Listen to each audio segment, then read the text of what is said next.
Erta tongdan yaxshi niyatda ishga borar ekanman. Yo'l harakati xavfsizligi qoidalariga amal qilgan holda harakatlanaman. Ishxonaga kelgach, men uchun ajratilgan maxsus kiyimni kiyib olaman. Ishlarni bajarishda maxsus kiyim va poyafzallarda ishlash talab qilinadi.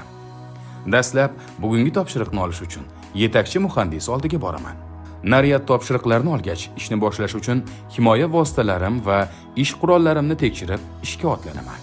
Men uchun ajratilgan maxsus montyorlar sumkasiga ish qurollarimni solaman.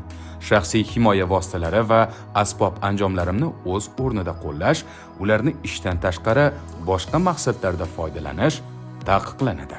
Ish joyiga borgach, avvalo ish hududini ko'zdan kechirib, ishlarni bajarish jarayonida men va hamkasblarim hayotiga xavf soluvchi xavfsizlik texnikasi, mehnat xavfsizligi qoidalariga zid omillar yo'qligiga ishonch hosil qilaman. Simyog'ochda ish boshlashdan oldin changak o'rog'i va uzangisini, tishlarini, kamar va tasmasining sozligini, tortish kamari va zanjir halqasining butunligi va sozligini tekshirib ko'raman. Simyog'ochga chiqishdan oldin uning mustahkam o'rnatilganligiga ishonch hosil qilish kerak. Aloqa ustunlarida ishlash jarayonida ustunni birinchi navbatda chetdan kuchlanish yo'qligiga ishonch hosil qilish maqsadida indikator yordamida tekshirib ko'raman. Endi ustunga chiqsam ham bo'ladi.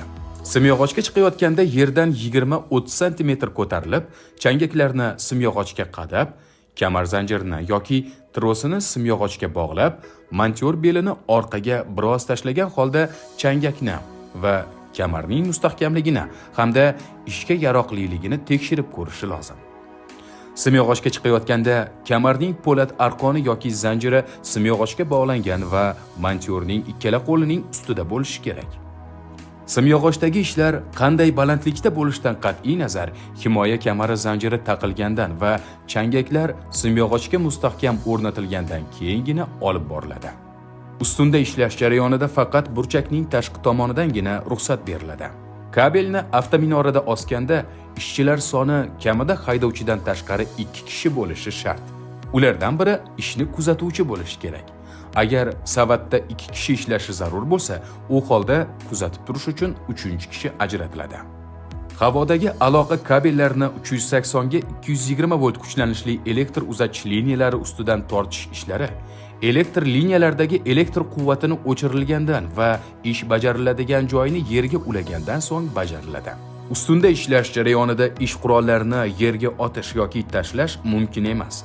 Ular montyorlar sumkasiga solinishi shart. Berilgan topshiriq bajarilgandan so'ng rahbarlarni xabardor qilaman va keyingi topshiriqni bajarish uchun yo'lga otlanaman. Ish yakunida barcha toza shaxsiy himoya vositalari va asbob anjomlarning sozligini ko'zdan kechirib, kiyim javonlariga joylashtiraman.